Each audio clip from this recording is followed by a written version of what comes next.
eFlip is a software that I utilize to find outlier books that I can buy online for cheap that I already know are selling at a high sales velocity on Amazon for more and make the difference in profit, hence the book flipping arbitrage. Okay, so I'm going to run you through a tutorial here on how to use eFlip just like I do. You can take this information, start sourcing after this video, and start making money flipping books with eFlip just like I show you here today. So what I like to do when I first hop on eFlip, and I've talked about this before, is I'll set all the parameters up to the maximum and the minimum, all except this one right here with minimum used price as a cent, right? And I'll hit search.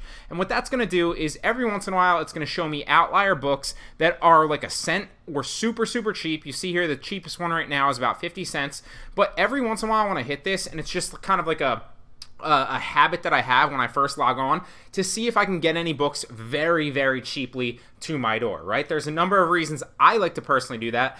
I'm more focused on the sales because I'm trying to hit a maximum approval, which is 2,000 sales in a 6-month period. So if I can source something super cheap that's a quality book right to my door for a cent, I'm going to get it and I'm going to relist it even if I don't make any money. And often if you're getting it for a cent, you obviously will on that. Even if I don't make any money, I'm interested in the sale. So I just like to do that, and you can get cheap inventory doing that. So every once in a while, like I said, you'll see a few here that are like a cent or like 9 cents or 10 cents. And I'll literally add them all to my cart and buy them to my door via Amazon for like whatever it is total, like whatever that would be, like 29 cents for 3 books. And then I relist them and I end up making a couple bucks just selling those 3 books. But more importantly to me, I get the sale. Okay, so now let's sort through and I'll show you how I like to play around with these parameters. Now, there's a number of ways that you can use eFlip to make money reselling books, okay? And there's a number of ways that you can use the software to find outlier books. You can find outlier books that are, cheaper used books and then ship them into FBA and sell them at a higher price to get the used book buy box, because in some books there's a used book buy box and then there's a new book buy box. So it's a little bit different than other products. With books, there tends to be usually a used and a new, and you'll see that here when we go through here in a second. You can also sort and source new books that are cheaper on other marketplaces, and then you know that they're selling more on Amazon for a high sales velocity. So I'm going to show you examples most likely of both of those. We're going to run through like I would source any other day. One of the things that I like to do is I'll move these levers and I'll explain to you why and my thought process behind them here in a second, so you understand a little bit more, so you can go ahead and kind of find different outlier books that other people aren't finding. But what I like to do is I'll sort these levers here, and I'll show you that here in a second. But one of the things that you'll notice is when you move these down, for example, max rank. What I'm going to set the max rank to is maybe like 250,000 right now, and you'll see that there's certain tiers as you move them. It goes 250 to 500 to about 750 to a million to 2 million and 1,500, etc., right? Same thing with max use price, right? If I move this up, it's going to go to 10 cents. 25 cents, all the way up to $1, $2, $3. So there's tiers here. But what I like to do is, because every once in a while, it's just like doing product research on like a private label product, right? You want to use the levers, but you also want to find different books and different looks that other people might not be seeing. So what I'll do, if you see here, it's 2010, it goes to 2012, maybe, and this should move up to 2014. Okay, so we're going to leave it here at 2013 here to give you an example. But if I move all these down to like 250, and another little caveat here before we jump into this is books actually sell at a higher margin. So where my general rule of thumb for selling other arbitrage products is stay below 100,000 bestseller rank. With books, you can really go all the way up to 1 million, and they pretty much sell pretty fast. Obviously, with the lower bestseller rank, the more the sales, right? So I like to use Jungle Scout, and I'll show you that here in a second, to get a legitimate estimate of the books as well. And that's another reason you want Jungle Scout. It's well worth its weight in gold. I think it's a $99 yearly payment now for Jungle Scout. I don't even really track it. It's in my expenses spreadsheet. I don't really even pay attention to it, but it's well worth it whether you're sourcing other arbitrage products or books. So enough talking. Let me show you what I mean. We're going to take this actually down to like 2011 right here. So we're going to type in 2011. And that's exactly what I was getting at with these levers, right? So most people are going to go, okay, max rank 250 or max rank 500. But instead, I'm going to come in and I'm going to type 350, and that's going to give me other looks, any between 250 and 350 that other people might not be seeing if they didn't otherwise type that in, right? They might just set their parameters at 250, and then they're not seeing those other books that are within 250 to 350 that I might see that might be good buys. So that's what I like to do and play around with. I don't ever really change max use or max new offers too much. I don't really care about that. One thing that is important though is the trade-in value. So I always like to go, you'll see the levers here, 5 or 10. I'm gonna go like $9 trade-in value here. I didn't mean to do that. Where's the trade-in value? $9 here on the trade-in value, because like I said again, if someone hits the lever at 5, if someone hits the lever at 10, they're not gonna otherwise see the ones that are 9, in between $9 and $10 trade-in value if I type in 9. So I'm getting different looks of products that other people might not otherwise see. Okay, so for the max Amazon price, I'm gonna drop this at like 30. I'm gonna take it to 40, and then we'll go like $38. Again, same kind of general thought process here. I'm typing in numbers that are close, but different looks that other people might not see. And I didn't mean to actually do that there. Why does this keep messing with me? So 9 here. So now we have 2011 max publish date. We're at 350 for the max rank and max average rank. Didn't change these at all. Max trade-in value is 9. Max Amazon price is 38. Max new price is 38. And we'll move the used price all the way up to like we'll go $5 right here, okay? Or you know what, we're actually going to type in $491. Why not, right? And what that's going to do is that's going to give me different looks as to, what other people might not be typing in. And obviously the more you see some of these tutorials, the more you'll understand, how to set these numbers up. The reason I like the max publish date right here, minimum 2011, is because that's going to give me more relevant textbooks or books, and especially same thing with the trade-in value here. You always want to have the trade-in value levered up, and that's going to give you a better example of textbooks. And if they have a trade-in value, that they're still that they're their most recent edition, or at least that edition is still in demand at certain colleges. Okay, now this isn't always just textbooks with this software, but clearly that's what I'm focused on right now. It's the beginning of Q4 where we're approaching October here. It's about the end of September. Don't have my months right. And obviously Q4 the sales velocity on Amazon so super high. So I might sell all these textbooks super fast in Q4, but even if they don't sell, they're going to sell a lot faster and for a higher margin in the beginning of the spring textbook season, which I believe is about the end of December to like mid or early February. So regardless, I have a window right here of like 5 to 6 months potentially where these textbooks are going to sell for a higher margin and a lot faster. So that's why I'm sourcing right now. Now, you don't ever have to really play around with like the account type right here, personal or business, and you don't ever have to really pay attention with show rentals. I don't really ever show the rentals, but you can. And I also don't really ever click Amazon Smile, although you can. If you do end up buying like a used book on Amazon from a cheaper seller, then you might want to do Amazon Smile, because that's just going to donate a portion of your purchase price on Amazon to a charity. So you can always click that if you want. It doesn't hurt you, but it is going to help charities. If you're paying for books, you might as well. Okay, so then we're going to hit search, and all these parameters are going to go into the software, and it's going to shoot me out textbooks that fit all of those parameters. Okay, so that's where we are right now. You also, just like any other form of arbitrage, right? You always want to have your Seller Central open with inventory add a product, so that we add these ISBNs, into Seller Central to make sure that we indeed can sell them. Now you might, and this is a misconception that I had as well when I first started selling books, you might think that you can sell every single book because books are not a gated category, right? Whereas other brands are gated, other categories are sometimes gated. But actually, Amazon has started gating some of the highest ranked textbooks. So if you get a textbook that's ranked like 10,000 in that category, or like 50,000 in that category, sometimes it will be gated and you won't be able to sell it. So it's important to always check.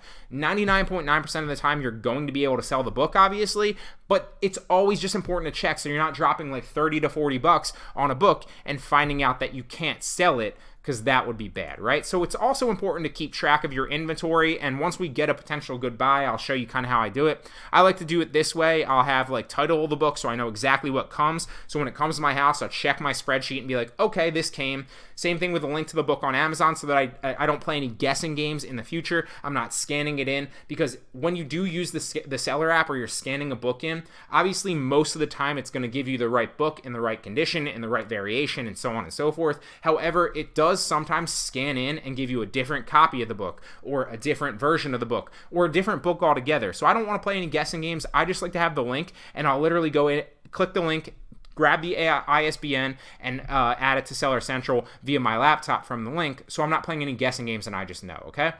I also keep track of whether it was delivered or not, and if you see here, this should be Ys because they're green. So to give you an example, what I do when I first order something, I'll have it red, so I'll fill it in red, right? And then I'll have an N for no, it hasn't been delivered to my house yet. I haven't received it yet. When it does get delivered to my house, I'll fill it in with a Y and green, so I know, okay, I've gotten this book now. I'm either waiting to ship it in with a bunch of other books into FBA, or I've shipped it into FBA. Now the gray means that it's obviously sold already, and then you'll see obviously what it's sold for, the fees and the profit. I also keep track, if I remember, and I don't always remember here, where did I buy this book from, so that I know in the future, if I run into any issues, where to look for that book and where to source it, okay? Also write down the condition and what I purchased it for. It's important to keep track of these things because when you're buying and you're scaling this up to any certain degree, it can be very, very easy to lose track of your purchase prices, lose track of your inventory, meaning whether or not you've sold them yet, whether or not you still have that inventory in your possession, whether or not it's been delivered to you, and what you purchased it for, so you know exactly what to sell it for, so that most importantly, you know what you made, right? We're all in this to make a profit, and it's very easy if you're scaling up to any certain degree to keep track of your inventory and your profits and your expenses, right? What you've actually spent on these, if you're not keeping track of it. So I always recommend keeping track of it. You can kind of model yours after mine if you want, or you can kind of do your own thing. Just make sure to keep track of your inventory, what you're purchasing it for, and obviously what you make, okay? So now let's run through some examples of books, and I'll show you examples. I haven't set this up at all. I'll show you examples of bad books, good books, ones that might be good for certain reasons, one that might be bad for certain reasons. I'll show you different examples and how I use this software to find good books, okay? So I'm going to click this link right here, and it's going to take me to the Amazon link to where this book actually is, and I'm going to click the books because I want the book right there, the picture, because I want to see the product detail page, right? I'm interested in two things, the used buy box and the new buy box, right? Now I'm going to come down, I'm going to click this down arrow, and I'm going to go to the book finding software that's hooked up to eFlip, and I want to see, okay, what is my opportunity here? What can I source it potentially used? The right column over here is always used books. It's going to show me different examples of used books in order of cheapest purchase price to most expensive purchase price, and same thing over here on the left with new. So it's going to tell me all different places on the internet where you can find new books and the price, and used books and the price, and then I'm going to weigh those discrepancies to see if there's an opportunity here on the product detail page where I can then buy that book cheaper, ship it into FBA, and make a return on my investment, okay? So things that we're going to use here in a second are the Jungle Scout Chrome extension, like I said before. I think it's $99 a year. I don't really remember. Another thing that we use every once in a while is the Online Seller add-on plugin. That's free. And another thing that we use is the AMZ Scout FBA Calculator. It's going to run the numbers off for us here in a second to see, and we can track if we are indeed profitable, what the actual fees are on that book via Amazon if we ship it into FBA, and what we can expect to make, okay? All these things are important to keep in mind. Another thing to keep in mind too is one of the things that people do, kind of ignore from time to time is that you'll see every once in a while that if there's a major discrepancy, not always and not even often, but sometimes if there's the discrepancy between the new purchase price on Amazon and maybe you can get one of these for $10 over here, it's important to remember to check that it is the same variation. One of the things that you can't sell on Amazon is the international editions. So if I come across an example of that, and it's always important to check to see if that's in the description, if I come across an example of that, I will show you and point it out to you. Just know that you can't buy an international edition and sell it back on Amazon under the normal edition, okay? Understand that going forward. I will show you an example of that because I'm sure one will pop up eventually, but this doesn't look to be an example of that, okay? So obviously new is not an opportunity for me to make money right here, right? Because the buy box price is $63 and the cheapest price I can get it over here is $58.51, right? So there's no opportunity to make any money there. There's also not an opportunity with this book to make money selling it used because the cheapest, or the buy box price on used right here, is $20.12, and the cheapest I can get is $17.67, right? So after maybe taxes or shipping, depending on what that actually is, and that's the next step when we find a good product, I'll show you how to actually go ahead and make sure that you're profitable. But there's really no profit margin here selling it used or selling it new, so this is a bad book to potentially buy. Let's move on to the next one. And obviously I do this very, very fast, but I'm just kind of slowing it down and breaking it down for you to explain my thought process, different opportunities, why they're bad, why they're good, so that you can understand it so you can go do this yourself, okay? But obviously I go through these pretty fast, and when I have like 5 to 10 minute downtime, I'll just sort through eFlip and try to find some books, buy a couple, put them on my spreadsheet, and then when they come, I'll ship them in bulk into FBA with like maybe 10 to 50 other books, and it's super, super cheap, okay? So once again, we click the link. That was the first thing, and I think I already clicked that other one. So we click the link. It took us to this right here. Then we're going to click the picture of the book because I'm interested in the buy box, right? The new buy box and the used buy box. So it looks like it's selling new on Amazon. The buy box is $51.47. The used buy box is $27.82. So then we want to come down to the bookfinder, and we want to see, is there an opportunity to buy this online and make money on it? So used price is $27.82. That might be an opportunity, although it's probably not that great of an opportunity because after fees right here, there's probably not that much money to make. If you're spending $18, you might make like $4 or $5 potentially, and I just know that from experience, but I'll show you that as an example here in a second, okay? Now, there's not that big of an opportunity. There's no opportunity really buying it new because the new buy box here is $51.47 and the cheapest I can get it is $46.26, okay? So that's a bad example of a new buy box. Let's see. Used, I already know is a bad example, but let me show you, okay? And like I said too, I will run through this super fast and sort like, 5 to 10 books in like a couple minutes. So it's okay if you're finding like 3 to 5 books or like 10 books even or 20 books even that are bad. All you really need is one, and then you can make a good margin, and then you just keep doing that over and over and over and over and over again. There are tens of millions of books in the eFlip software that you can use and find outliers on. There's opportunity there, and it's immense. So let's use the AMZ Scout calculator right here to see if it's profitable selling the new copy of this book and shipping it into FBA, okay? All right, so every once in a while, because this is the free version, it does get a little finicky, and when I click it, it doesn't pop up, and it doesn't look like Jungle Scout's popping up either, so it might be something with my browser right now. I'd have to restart my computer, but because we're in the middle of a tutorial, we are not going to do that, okay? But we can just guesstimate based on the bestseller rank, so we're going to use that instead of Jungle Scout, and obviously this shows 99,000 in books, so it's selling pretty well. We already know that. And we can just pull up the FBA calculator that Amazon provides us and use that here because obviously AMZ Scout calculator is being difficult and it's got to make my job difficult, okay? So what I want to do is I want to take the ISBN right here and I'm going to take it in the fulfillment calculator right here and see what the margin is, okay? So to ship it into Amazon, I'm going to say 50 cents, and we are under the Amazon fulfillment category right here. I'm saying 50 cents because I'm never going to ship this one book into Amazon myself. Usually I ship it in with like 50 other books or like 10 other books or sometimes even like 20 other books depending on how many books I accumulate at once, how many I've bought. And when I find that, okay, I have enough, I'm going to ship them into FBA now.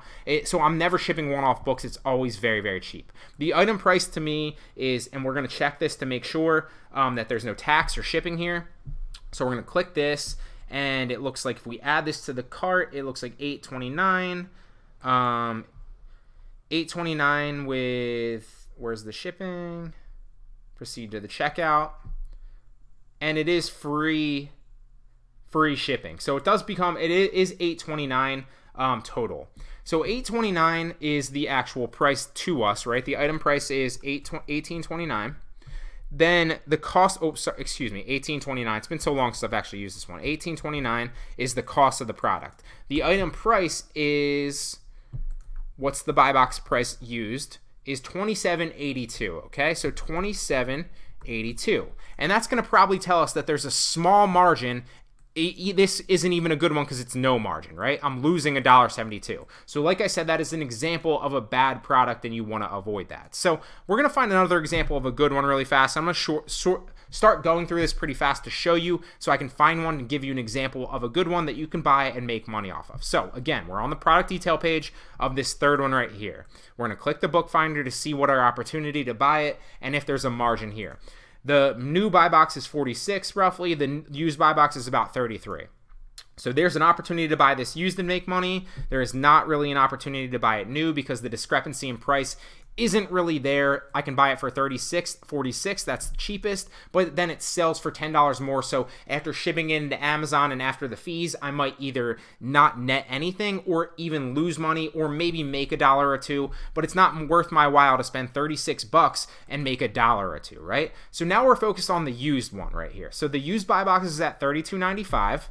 And it looks like I can potentially buy this on Amazon. You'll see here, it's literally listed back on Amazon, a perfect example of buying this as a used book from somebody that's not in FBA, right? So it doesn't have their book in FBA for $11.95 and then shipping it into FBA and potentially grabbing the buy box at $32.95, right? So you can sometimes see that if you ship it into FBA, you can win the buy box at a lot higher price. And because I have good seller metrics, I can also do that pretty well. And I would probably end up shipping this into FBA and sharing the buy box at $32.95 with this seller right here and making a good margin. So this is probably a good book. Let me show you an example of this. If I go to $11.95 and click the $11.95 right here, and there's another opportunity to buy this at $11.99 and $14.96. So this is a perfect example. If we go back to my my spreadsheet right here, see I bought 3 of these right here, 3 times governance and policy and sport, 5 times of this one.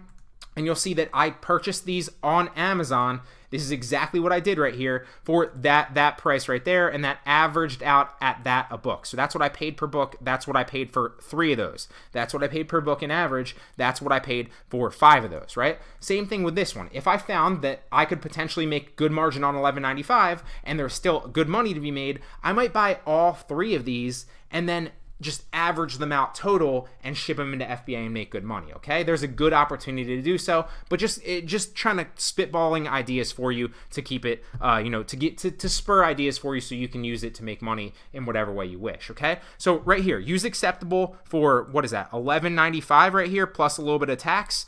So let's add this up on the calculator and we'll see exactly what our cost is, right? So $7, because I'm not going to add it to my cart. Obviously, 99.9% of the time I would add it to my cart and let Amazon tell me, but I don't want to show you my address, so I'm not going to do that. Plus $4.95 plus 72 cents taxes ends up being, that is not right. I added something wrong there. 7 plus $4.95, must have had a wrong decimal place, plus 72 cents.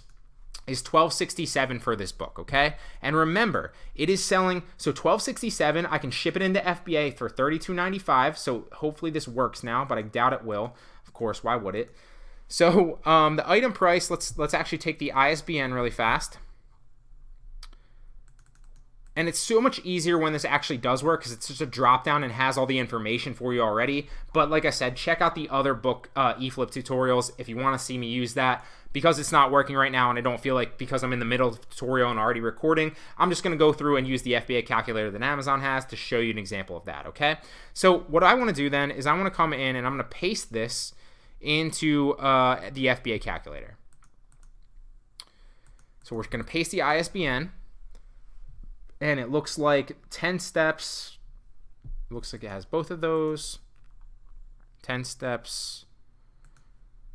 And it looks like it's this one. And it doesn't really all like if there's 2 of them like that, it's more important that you get it right when you actually list it in Seller Central. But if you're just using the FBA calculator, they're both roughly the same. The only reason that you care about using the FBA calculator is to get a good idea of the fees. So you're worried about like the weight and the size of it. But if they're roughly similar, like hardback or paperback, they're going to be pretty similar as well. So just get a good idea of if it's profitable or not. So the item price to ship it into Amazon, again, is going to be 50 cents. Like I said, I always estimate because I ship multiple things at once. The item price on Amazon, right, the prime price for used is $32.95.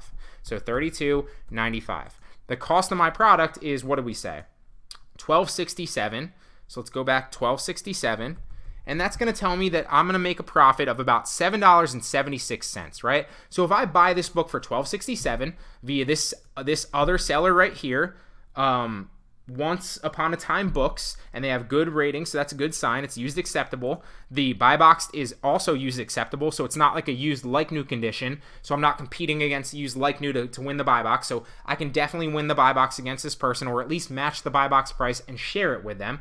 So I'm gonna go ahead and buy this for $12.67 from this seller right here, and I'm gonna ship it into FBA, list it at the same price, match the buy box, and eventually make $7.76, right? So that's like 75% return on my investment, roughly. I'm just spitballing in my head right now because I'm gonna make $7.76 back on $12.67, and let's see how fast it's gonna sell, right? Because another thing that's important is we need to make sure that we can sell it, and it does sell fast. So this is a really low ranking in books. It's 24,000, so it's probably selling very quickly. Remember, anything under $1 million is going to sell. You probably want to stay under 500,000 to be safe and have it sell quickly. Although if there's a great margin on something, like $100 margin or something, for example, like this one right here, there was like a $40 margin. This one right here, there's an $80 margin. I remember this one sold, the buy box price was $179.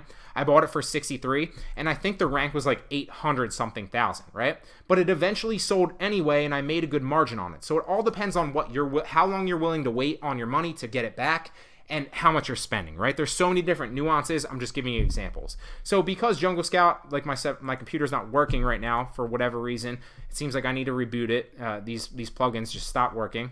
So we want to make sure that we can sell it because it is a very low rank, and we can sell it in new, collectible, and used conditions. So that's an example of a great book that you can go ahead and buy for, like I said, $12.67 from this other seller right here.